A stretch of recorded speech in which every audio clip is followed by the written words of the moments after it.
अभी जो भारत के प्रयासों से तहूर राना का अमेरिका से भारत की ओर जो प्रत्यर्पण हुआ है, एक केवल भारत की एक न्यायिक जीत के रूप में इसे नहीं देखा जाना चाहिए। इसको भारत को पूरे के पूरे विश्व के जितने भी जो भारत विरोधी और आतंकवादी संगठन जो भारत के ऊपर घात लगाए रहते हैं, उनको एक साफ साफ मैसेज देने के रूप में देखा जाना चाहिए कि भारत के ऊपर अगर आप हमला करोगे तो 1 साल 2 साल 3 साल नहीं, 17 साल बाद भी आप पर कार्रवाई होगी और आप बच नहीं पाओगे। सबसे पहले हम लोग इस वीडियो में हम लोग एक चीज देख लेते हैं कि जो हम लोग बार बार वर्ड सुनते हैं प्रत्यर्पण, ये प्रत्यर्पण क्या होता है। दोस्तों मैं आप लोग को बता दूं, प्रत्यर्पण का मतलब ये होता है ना कि अगर एक देश में कोई आपराधिक घटना को अंजाम देकर दूसरे देश में भाग गया और दूसरे देशों के द्वारा उन दोनों के दोनों सरकार के द्वारा आपसी तालमेल बैठाकर उस देश का अपराधी को उस देश में वापस भेजने की जो प्रक्रिया है, उसी को हम लोग प्रत्यर्पण कहते हैं। और आप लोगों को मैं बता दूं, प्रत्यर्पण के लिए प्रत्यर्पण संधि जिसे ट्रीटी कहते हैं, ये होना जरूरी है। और आप लोग को एक चीज और बता दूं दोस्तों, भारत का 48 देशों के साथ में प्रत्यर्पण संधि है और अभी तक 178 जो है 178 प्रत्यर्पण के मामले लंबित है और अभी तक 5 सालों के अंदर 23 प्रत्यर्पण हो चुके हैं भारत सरकार के प्रयासों से। और सबसे ज्यादा प्रत्यर्पण के लिए मामला अमेरिका से लंबित है, जहां अभी भी 60 प्रत्यर्पण का मामला चल रहा है। सबसे पहले हम लोग ये देख लेते हैं कि तहूर राना आखिर है कौन। उसके बाद तहूर राना का 26/11 जो हमला है, उसमें इसका योगदान के बारे में हम लोग को समझने में अच्छा सुविधा होगा। तहूर राना का जन्म आज से लगभग 64 साल पहले पाकिस्तान के पंजाब प्रांत में हुआ और बचपन से ही बहुत तेज स्टूडेंट था वो, और धीरे धीरे उसका रुझान मिलिट्री चीज़ों की ओर रहता था। लेकिन उसके पिता का यह सपना था ना कि वो बड़ा होकर डॉक्टर बने, लेकिन तहूर का सपना मिलिट्री में जाने का, पिता का सपना डॉक्टरी का, दोनों में अच्छा विवाद होता था। लेकिन समय ने इन दोनों का विवाद का हल निकाल दिया। तहूर राना मिलिट्री में डॉक्टर के पद पर नियुक्त हो गया, मतलब वो मिलिट्री डॉक्टर बन गया, मतलब दोनों बाप बेटे का यहाँ पर झगड़ा खत्म। लेकिन पूरे विश्व के लिए एक समस्या वहीं से शुरू हो गया। अब तहूर राना बहुत ज़्यादा शार्प माइंडेड था, इसलिए हर चीज़ को बखूबी अच्छे तरीके से अंजाम देता था। अब इतना जब शार्प माइंडेड हो और अंजाम दे तो पाकिस्तान का खुफिया एजेंसी ISI का नज़र ना पड़े, कैसे हो सकता है। ISI की नज़र उस पर पड़ गई और ISI उसे अब अलग अलग कामों में उपयोग करने लग गया। और उसके बाद में तहूर राना को इसी के भरोसे कनाडा भेजा गया। अब कनाडा में ISI से रिलेटेड काम तो किया, लेकिन धीरे धीरे उसका मन मिलिट्री से भर गया और उसने मिलिट्री से इस्तीफा दे दिया। आप लोगों को मैं बता दूं कि जब वो कनाडा भेजा गया था तो उस दौरान उसकी मुलाकात डेविड हेडली से हो गई थी, और चूंकि ISI की तरफ से दोनों मिले भी थे, इसलिए दोनों के विचार बहुत ज़्यादा मिलते थे। लेकिन फिर बाद में राणा ने वो जो नौकरी है मिलिट्री की छोड़ दी और उसके बाद में 1997 में फिर से कनाडा चला गया और बाद में कनाडा की नागरिकता भी इसने ले ली और कनाडा में इसने इमिग्रेशन सर्विस शुरू कर दिया गया।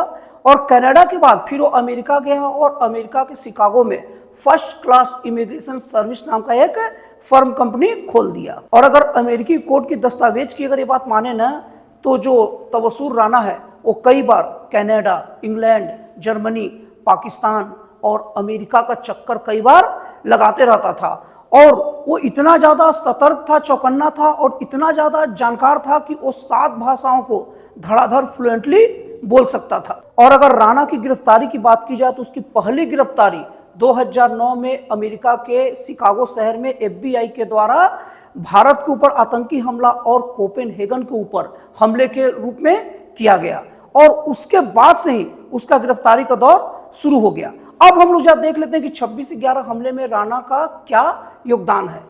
दोस्तों मैं आप लोग को बता दूं कि 26/11 हमला मान के चलो कि आज़ाद भारत का शायद सबसे बड़ा आतंकी हमला है। इसमें 10 आतंकवादियों के द्वारा भारत के बंबई शहर पर हमला किया गया और लगभग इसमें 166 लोग मारे गए और इसमें 10 आतंकवादियों में से 9 आतंकवादियों को तो सुरक्षा बलों ने मार गिराया और एक आतंकवादी को वहां के तुकाराम अंबाले नाम के एक व्यक्ति के सहयोग से, जिन्होंने जान पर खेला और वो शहीद भी हो गए, उनके सहयोग से एक आतंकवादी अजमल कसाब को जिंदा पकड़ लिया गया। और उसके बाद उससे जब सख्ती से पूछताछ हुई तब उसने तहूर राना के बारे में बताया।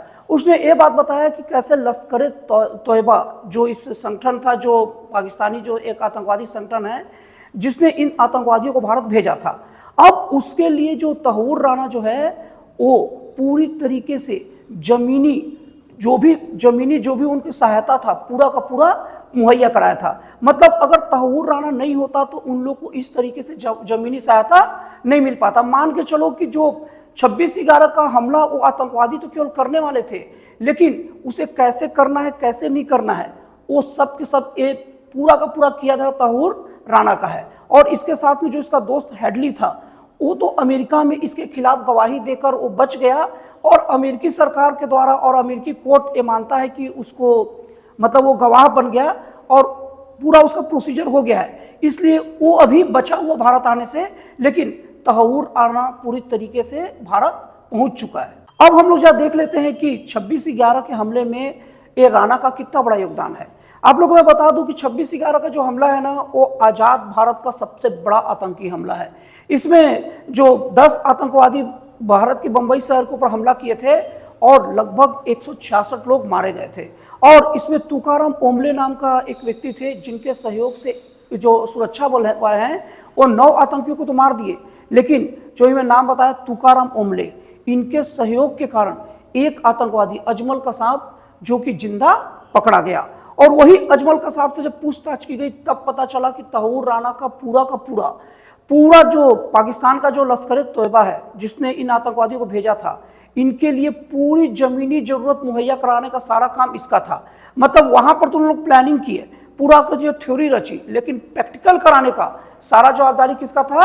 तहव्वुर राणा का था। और चूंकि इसका जो दोस्त हेडली है वो वहां पर सरकारी गवाह बन बैठा है अमेरिका में और पूरी अमेरिकी सरकार का कॉपरेट कर रहा है, इसलिए वो अभी यहाँ पर प्रत्यर्पण की लिस्ट में नहीं आ पाया है। लेकिन तहव्वुर राणा का तो बात बन गया और वो भारत में आ गया। और अब यकीन मानो दोस्तों, अब वो भारत से जीवित नहीं जा पाएगा। हो सकता है कि मरने के बाद इंसानियत के नाते भारत सरकार उसे कहीं भेज दे, लेकिन जिंदा रहते अब भारत से तहव्वुर राणा वापस नहीं जाएगा। अब हम लोग 26/11 हमले और तहव्वुर राणा से रिलेटेड चीजों के बारे में कुछ तारीखों पर ध्यान दे देते हैं। सबसे पहले हम लोग देख लेते हैं 26 नवंबर 2008। यही वो दिन था जिस दिन जो लश्कर-ए-तोयबा के द्वारा भेजे गए आतंकवादी जो कि बंबई पर हमला किए थे और 166 लोग मारे गए थे, और इसमें 6 नागरिक अमेरिकी भी थे। और उसके बाद में वो तो कनाडा था और वो शिकागो के थ्रू जो तहव्वुर राणा और उसका दोस्त हेडली, ये दोनों के दोनों शिकागो के थ्रू जब खबर लग गया तो वो पाकिस्तान आने की फिराक में थे, लेकिन FBI के द्वारा उन्हें शिकागो में ही दोनों को गिरफ्तार कर लिया गया। अब उसके बाद 24 दिसंबर 2009 को ही भारत के जो NIA है उसने तहव्वुर राणा, हेडली और लश्कर-ए-तोयबा के जो प्रमुख है हामिद सईद, उसके खिलाफ चार्जशीट दायर कर दी। और इसके बाद 17 जनवरी 2013 को हेडली के दिए गए गवाहों के आधार पर तहव्वुर राणा को अमेरिका के कोर्ट के द्वारा 14 साल की सजा सुना दी गई। अब 2014 में ही दिल्ली का एक सत्र न्यायालय ने तहव्वुर राणा सहित 9 लोगों के खिलाफ गैर जमानती वारंट जारी कर दिया।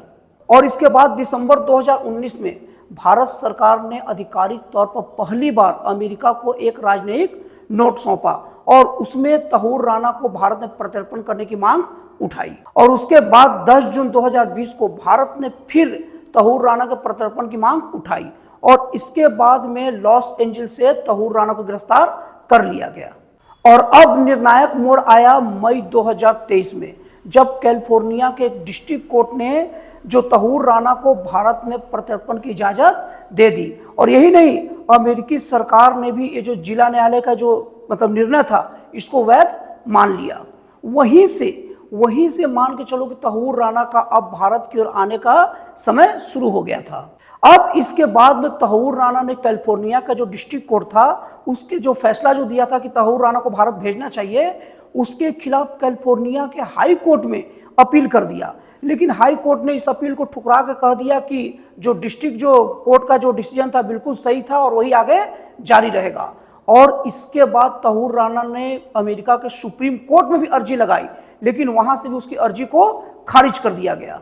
और 21 जनवरी 2025 को अमेरिकी सुप्रीम कोर्ट ने तहव्वुर राणा के प्रत्यर्पण को मंजूरी दे दी। और फिर उसके बाद 20 मार्च 2025 को जो तहव्वुर राणा है, अमेरिका के सुप्रीम कोर्ट के जो चीफ जस्टिस हैं जॉन रॉबर्ट्स, उनसे ये प्रत्यर्पण को कैंसिल करने की गुहार लगाई। लेकिन 7 अप्रैल 2025 को सुप्रीम कोर्ट के जो मुख्य न्यायाधीश हैं जॉन रॉबर्ट्स, उन्होंने इसे अस्वीकार कर दिया और उसके बाद अमेरिकी सरकार द्वारा 9 अप्रैल 2025 को तहूर राना को सीधे भारत की ओर भेज दिया और वो भारतीय जहाज आते समय रोमानिया के बुखारेस्ट, उसकी राजधानी में लगभग 11 घंटे रुकी और उसके बाद भारत में तहूर राना का अब आना हो गया, मतलब प्रत्यर्पण कंप्लीट हो गया। अब इसके साथ साथ हम लोग इनके अलावा कुछ और अपराधियों के बारे में जान लेते हैं जिन्हें प्रत्यर्पित करके विदेशों से भारत लाया गया। इसमें सबसे प्रमुख नाम है अबू सलेम का, जो 1993 के मुंबई ब्लास्ट का दोषी था और उसे पुर्तगाल से प्रत्यर्पण करके भारत लाया गया था। और इसके बाद में अंडरवर्ल्ड डॉन रवि पुजारी को प्रत्यर्पण करके सेनेगल से भारत लाया गया था। उसके बाद अगर अगला प्रमुख अगर अपराधी की बात किया जाए जिसको मतलब प्रत्यर्पण करके भारत लाया गया, वो है क्रिश्चियन मिशेल। ये अगस्ता वेस्टलैंड मामले में दोषी था और इसे यूएई से प्रत्यर्पित करके भारत लाया गया था। और इसके बाद अंडरवर्ल्ड डॉन छोटा राजन, जिन्हें इंडोनेशिया से प्रत्यर्पित करके भारत लाया गया था। और इसके बाद कुछ ऐसे भी बड़े अपराधी हैं जिनको प्रत्यर्पित करके भारत लाने की बात चल रही है। इसमें प्रमुख नाम है नीरव मोदी और विजय माल्या, दोनों के दोनों ब्रिटेन में हैं और ब्रिटेन से उनके भारत प्रत्यर्पण की बात चल रही है।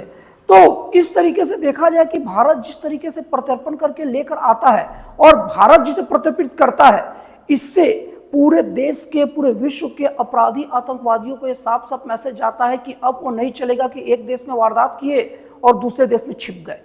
ऐसे इन लोगों के पास साफ साफ मैसेज जाएगा कि अब अपराध करने के बाद छिपने का जगह कहीं होता ही नहीं है।